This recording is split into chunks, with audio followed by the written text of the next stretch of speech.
1절에서 14절입니다. 온라인상에서 우리 김광희 장로님 함께 참여해 주셨습니다. 에스겔 19장 1절에서 14절 다 같이 함께 읽겠습니다. 너는 이스라엘 고관들을 위하여 애가를 지어 부르라. 네 어머니는 무엇이냐? 암사자라. 그가 사자들 가운데 엎드려 젊은 사자 중에서 그 새끼를 기르는데 그 새끼 하나를 키우매 젊은 사자가 되어 먹이 물어뜯기를 배워 사람을 삼키매 이방이 듣고 함정으로 그를 잡아 갈고리로 깨어 끌고 애굽 땅으로 간지라. 암사자가 기다리다가 소망이 끊어진 줄을 알고 그 새끼 하나를 또 골라 젊은 사자로 키웠더니 젊은 사자가 되매 여러 사자 가운데 왕래하며 먹이 물어뜯기를 배워 사람을 삼키며 그의 궁궐들을 헐고 성읍들을 부수니 그 우는 소리로 말미암아 땅과 그 안에 가득한 것이 황폐한지라. 이방이 포위하고 있는 지방에서 그를 치러 와서 그의 위에 거물을 치고 함정에 잡아 우리에 넣고 갈고리를 깨어 끌고 바벨론 왕에게 이르렀나니 그를 옥에 가두어 그 소리가 다시 이스라엘 산에 들리지 아니하게 하려 함이라. 내 피의 어머니는 물가에 심겨진 포도나무 같아서 물이 많음으로 열매가 많고 가지가 무성하며 그 가지들은 강하여 권세 잡은 자의 규가 될 만한데 그 하나의 키가 굵은 가지 가운데서 높았으며 많은 가지 가운데서 뛰어나 보이다가 분노 중에 뽑혔던 땅에 던져짐을 당하매 그 열매는 동풍에 마르고 그 강한 가지들은 꺾이고 말라 불에 탔더니 이제는 광야 메마르고 가뭄이 든 땅에 심어진 바 되고 불이 그 가지 중 하나에서와부터 나와 그 열매를 태우니 권세 잡은 자의 규가 될 만한 강한 가지가 없도다 하라. 이것이 애가라. 후에도 애가가 되리라. 아멘. 오늘도 하나님의 은혜가 여러분의 삶 가운데 가득하기를 바랍니다. 오늘도 하나님의 영광이 여러분을 통해서 세상에 드러나기를 주님의 이름으로 축복합니다. 우리가 인터넷이나 이런 기사를 보면 커다란 뱀이 마을에 들어와서 사람을 삼키고 그것을 잡아서 배를 가르니까 사람이 있더라라는 그런 기사들을 볼 때가 있습니다. 그것을 보면 이 뱀이라든지 사자라든지 이러한 맹수들이 이 사람의 집단에 들어와서 그것을 피해를 주면 사람들은 함께 모여서 그 짐승을 잡는 데 힘을 다하죠. 결국에는 잡혀서 죽음을 맞이하거나 또 다른 형태의 우리에 갇히거나 그렇게 살게 되는 것입니다. 오늘 본문의 말씀은 고관들을 위한 애가라고 하나님 말씀합니다. 성경은 이렇게 시작하죠. 너는 이스라엘 고관들을 위하여 애가를 지어 부르라 라고 말합니다. 너는 이스라엘 고관들, 여기서 고관들은 권력자들을 말합니다. 이 권력자들을 위해서 애가를 지어라 라는 것입니다. 애가를 짓는다 라는 말은 무슨 뜻입니까? 한탄한다 라는 의미잖아요. 슬퍼한다 라는 말이죠. 안타까워한다 라는 말이죠. 그것을 노래로 지어서 부르라 라는 말입니다. 지금은 권력자들이 마치 자기가 무슨 엄청난 권력을 가지고 있는 것처럼 보이지만은 이 애가를 지어 부르라라는 것은 그의 권력이 금방 이렇게 시들어 떨어져 버릴 것이다 라는 그런 의미이기도 합니다. 오늘 에스겔 선지자를 통해서 고관들을 위하여 애가를 지어 부르라 라고 말하면서 내 어머니는 무엇이냐? 암사자라 그렇게 말합니다. 내 어머니는 무엇이냐? 여기서 어머니는 예루살렘이나 혹은 다윗의 집안을 다윗 왕조 이렇게 볼 수 있겠습니다.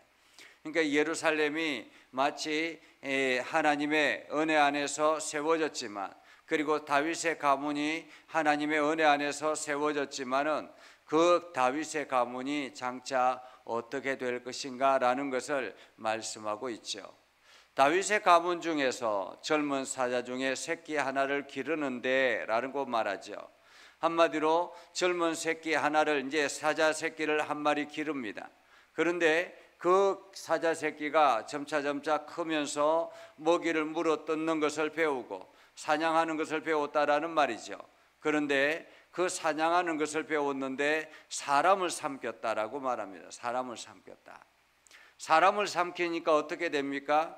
이방이 듣고 사람들이 듣고 함정을 만들어서 그 사자를 잡아서 갈고리에 깨우고 끌고 애굽 땅으로 끌고 갔다라고 말합니다.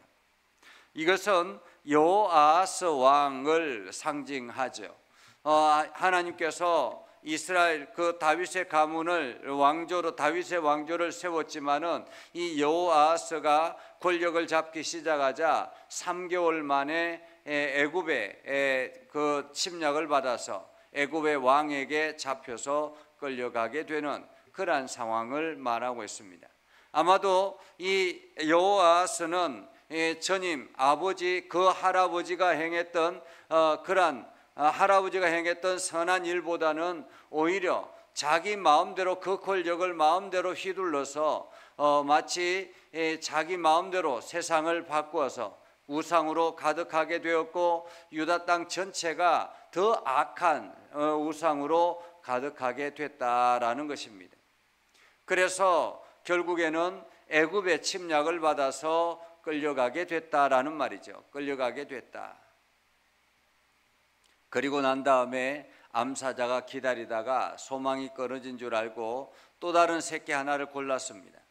또 다른 새끼 하나를 골라서 이제 키우기 시작하죠. 먹이를 물어 뜯는 법을 배웁니다. 사냥을 배우는 거죠. 사자 새끼가 이제 밀림의 왕으로서의 그 역할을 감당하기 위해서 사냥을 배웁니다. 그런데 이 사자도 다른 짐승을 잡아 먹는 것이 아니라, 잡아 뜯는 것이 아니라 사람을 삼키더라라는 것입니다.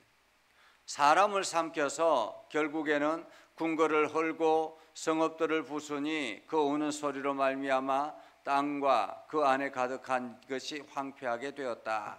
한마디로 완전히 나라가 엉망이 되었다라는 말이죠. 나라가 엉망이 되자 이번에도 이방이 포위하고 주변의 사람들이 그 사자를 포위해서 잡아서 거물에 잡아서 그를 갈고리에 끌고 바벨론 왕에게 이르렀다라고 말합니다. 바벨론에.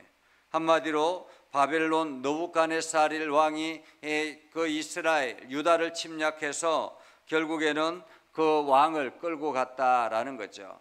이 왕도 여호야긴 왕이라는 그런 왕이 바벨론에 끌려가서 이제 포로로 끌려가서 많은 사람들이 함께 끌려가서 그렇게 어려움의 고통의 시간을 보내게 됐다라는 거죠. 아마도 이때 에스겔 선지자도 함께 끌려와서 지금 이 바벨론에서 이 포로 민족들이 살아가는 어려움의 삶을 살아가고 있다, 이렇게 볼 수 있습니다. 이렇게 바벨론에 끌려가는 상황을 말하고 난 다음에 또 다시 말합니다. 내 피의 어머니는 물가에 심겨진 포도나무 같다라고 말합니다. 조금 전까지 암사자에 대한 비유를 말씀하고 난 다음에 이번에는 포도나무 같다라고 말합니다. 그러면서 포도나무의 비유를 말하는데, 처음에 물이 많아서 열매가 많이 열리고 가지가 무성해지고 아주 좋았습니다. 그런데 그 포도나무가 가지들이 강하여 권세 잡은 자의 규가 될 만한데, 하나는 엄청나게 굵은 가지가 생겼습니다. 많은 가지 가운데 뛰어나 보이다가 분노 중에 뽑혔다라는 거죠. 분노 중에 이 가지가 엄청나게, 포도나무 가지가 울창하고 많은 열매를 맺혔었는데 어느 순간인가 그 주인의 분노를 받게 되었다라는 것입니다. 분노 중에 뽑혀서 땅에 던져짐을 당하고 열매는 동풍에 마르고 강한 가지들은 꺾이고 말라 불에 탔더니 이제는 광야 메마르고 가물이 든 땅에 심겨진 바 되었고 불이 그 가지 중에 하나에서부터 나와서 그 열매를 다 태워서 권세 잡은 자의 규가 될 만한 강한 가지가 하나도 없더라. 한마디로 하나도 쓸만한 것이 없더라라는 말입니다. 그렇기 때문에 그 고관 대작들을 위해서 고관들을 위해서 애가가 될 것이다라는 말이죠. 한마디로 이 유다가 앞으로 어떻게 멸망하게 될 것이고 철저하게 무너지게 될 것이다라는 것을 오늘 선지자는 하나님께서 선지자를 통해서 말씀하고 있는 것입니다. 오늘 이 말씀을 보면서 우리는 생각합니다. 나라를 바르게 세우기 위해서는, 그 나라가 안정되기 위해서는 지도자들이 참으로 중요하구나라는 생각을 합니다. 지도자가 권력을 가졌을 때 그 권력을 자기의 욕심과 자기의 생각대로 마음대로 휘두르게 되면 어떻게 됩니까? 결국에는 오늘 이와 같이 사자새끼와 같이 사람을 물어뜯게 되고 그리고 결국에는 어려움을 당하게, 나라 전체가 엉망이 되고 폐허가 되어 버린다라는 것입니다. 그렇기 때문에 지도자 한 사람이 굉장히 중요하다라는 거죠. 권력을 잡은 지도자가 굉장히 중요하다라는 것입니다. 어쩌면은 우리나라도 마찬가지라고 말할 수 있겠습니다. 이제 우리나라가 새로운 정부가 시작이 되었습니다. 새로운 정부가 시작이 되고 여러 가지 많은 권력이 새로운 정부에게 실려졌습니다. 3세계의 의회가 이게 여당의 대부분 여당의 힘을 실어주게 되었고요. 그리고 이 대통령까지 다 이제 지금 모든 권력이 여당에 집중이 되어 있습니다. 어쩌면은 대통령이 자기 마음대로 하면 얼마든지 마음대로 할 수 있는 그러한 상황이 되어 버렸습니다. 그런데 이것이 양날의 칼이라고 말할 수가 있겠죠. 이것이 좋은 쪽으로 사용되어지면 굉장히 우리나라가 급발전할 수 있는 그러한 계기가 될 수 있습니다. 그러나 반대로 이것이 안 좋은 쪽으로 가게 되면 이 동남아의 여러 이렇게 나라들처럼 그렇게 어려움을 당하게 되는 그러한 상황이 될 수 있습니다. 우리가 할 수 있는 일은 무엇일까요? 우리는 이 지도자를 위해서 기도할 수밖에 없습니다. 이 정부를 위해서 기도할 수밖에 없습니다. 지금 이미 세워져 있는 이 정부가, 그리고 세워져 있는 이 형태의 모습이 우리가 이들이 올바르게 이 나라를 이끌어갈 수 있도록, 그래서 이 나라의 경제가 다시 일어나고 이 나라의 국민들이 다시 활기를 찾을 수 있도록, 그래서 분열과 상처 입은 심령들이 다시 일어날 수 있도록 이를 위해서 기도해야 하는 것입니다. 우리가 원망만 하고 있다고 이 나라가 바르게 되는 것은 아닙니다. 불평만 하고 있다고 이 나라가 바르게 되는 것은 아닙니다. 이렇게 손가락질만 한다고 이게 다툼만 한다고 이 나라가 바르게 되는 것은 아닙니다. 우리가 이 나라를 위해서 바르게 할 수 있는 것은 하나님 앞에 모든 것을 맡기고 하나님이 그들을 역사해 달라고, 그들의 지혜를 더해 주시고 하나님께서 그들의 모든 삶을 이끌어 달라고, 그래서 그들이 이 나라를 올바르게 이끌어 가게 해달라고 우리가 간절하게 기도해야 되는 것입니다. 이것이 우리가 평안하게 살아가는 길이고 이것이 우리에게 하나님의 은혜를 공급받는 길이라는 것입니다. 오늘 유다라는 나라는 지도자들이 잘못함으로 인해서 그 나라가 폐허가 되었습니다. 그러면은 그 땅에 살아가고 있는 백성들은 어떻습니까? 백성들은 그러한 지도자의 잘못된 그 모습을 보고 하나님 앞에 간절하게 기도하지 않았기 때문에 오히려 지도자가 이끌어가는 대로 함께 우상을 섬기고 하나님을 떠난 삶을 살았기 때문에 그 지도자들이 이야기하는 대로 그냥 흥청망청 그렇게 자기의 욕망에 따라 살았기 때문에 결국에는 유다라는 나라는 멸망하게 되었고 유다에 사는 모든 사람들이, 하나님의 거룩한 백성들이 뿔뿔이 흩어져서 고통의 시간을 보내게 되었다라는 것입니다. 오늘 우리는 이 말씀을 통해서 우리가 안전하게 살고 우리가 평안하게 살기 위해서는 이 나라 지도자를 위해서 기도하는 것이 필요합니다.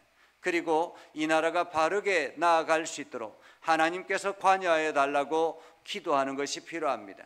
하나님께서 역사하셔서 이 나라가 올바르게 나아갈 수 있게 해달라고 오늘도 기도하는 저와 여러분이 되기를 주님의 이름으로 축복합니다.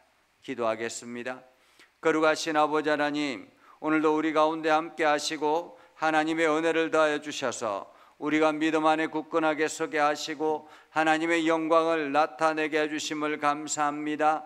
거룩하신 아버지 하나님, 오늘도 주의 말씀 의지하여 나아갑니다. 우리가 이 나라의 민족을 위해서 기도하게 하시고 이 나라의 지도자들을 위해서 기도하게 해주셔서 이 나라의 지도자들이 하나님을 두려워하며 국민들을 사랑할 수 있는 마음을 가지게 해주셔서 이 나라를 위해서 올바른 정책을 펼쳐나가게 해주시고 미래의 안목을 가지고 이 나라를 이끌어갈 수 있도록 하나님 인도하여 주시옵소서. 그래서 이 나라가 정치와 사회와 경제가 다시 부흥의 역사를 경험하게 해주셔서 이 나라가 하나님 나라로 하나님의 뜻을 이루며 나아가는 열방을 품는 아름다운 성교 대한민국이 될 수 있도록 하나님 역사하여 주시옵소서. 그래서 이 나라의 모든 국민들이 평안을 얻게 해주시고 하나님의 은혜를 경험하게 하여 주시옵소서. 예수님의 이름으로 기도드리옵나이다. 아멘. 이제는 우리 구주 예수 그리스도의 은혜와 하나님 아버지 극진하신 사랑과 성령님의 감화 감동, 역사 위로 교통하시며 은혜가 주의 말씀 붙들고 나아가는 믿음의 백성들 위해 하는 모든 일들 위해 영원토록 함께 하옵시기를 간절히 축원하옵나이다. 아멘.